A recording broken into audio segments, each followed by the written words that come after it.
Hi, my name is Mike Conley. I'm the owner of Property Management Inc. here in the East Bay. And I'm entitling this video, The Cap Rate. Is your rental property a good investment? If there's one equation that you as a property owner should be familiar with, it's your capitalization rate or cap rate on your property. Cap rate is simply your estimated rate of return on investment. And it's very simple to calculate.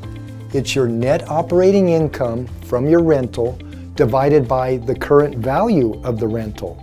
That's going to give you your cap rate. And the beauty of a cap rate is it can be used for all types of investments, whether it be real estate, art, business, or money in the bank. For instance, let's say you went to your local bank with $100,000 in your pocket and you said to the bank manager, I want to put it in a CD, what's my rate of return? And he says back to you, we're going to give you $1,000 at the end of 12 months. So with those numbers, you can calculate your cap rate. You've got $1,000 net operating income at the end of 12 months. You divide it by the current value of $100,000, that's what you put into it, to give you a 1% cap rate.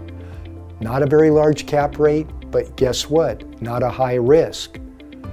Because with a higher cap rate usually comes a higher risk. For instance, let's move to real estate.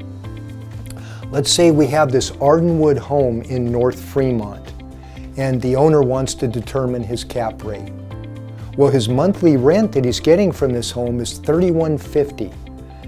Times 12 gives him an annual rent of $37,800.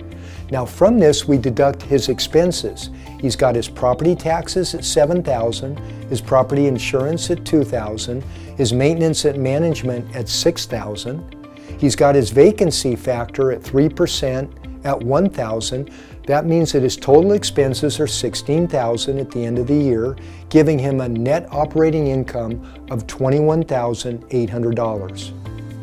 Then we look at the estimated value of the home, which is $875,000. Now we're ready to calculate the cap rate. We just take the net operating income, $21,800, divided by the value of the home, $875,000, and it gives us a cap rate of 2.5%. That's 2.5 times greater return on investment than he would have had at the bank. 2.5%, by the way, is probably an average cap rate for here in the Bay Area. But guess what? With this higher cap rate comes greater risk because you've got a home now instead of money in the bank. And you could have vacancy and still a very low risk. Rents have been great in the Bay Area, but you do have a little bit greater risk than you would have at the bank. Now let's just say that the owner of this home wasn't satisfied with the 2.5% cap rate, and he decided to sell the home and do what's called a 1031 exchange. That is, buy another rental property anywhere in the country. And it doesn't have to be another rental home. It could be a warehouse, it could be an office building, it could be a retail strip center. But let's say he went up to Sacramento and bought 2 duplexes for $875,000, what he sold the home for. Well, those 2 duplexes are going to produce more income up there than he's getting now at $37,800. Let's say he got double the income from those 2 duplexes.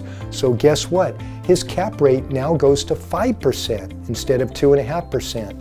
But with that higher cap rate comes greater risk.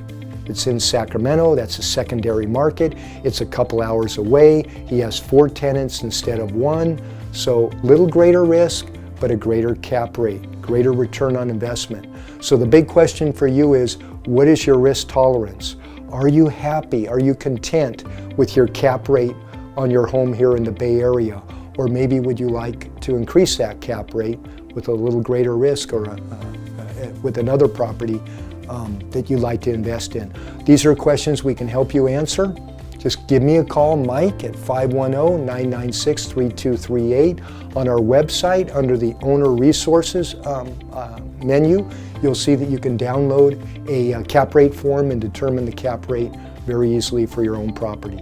Thanks for watching. Good luck and good business.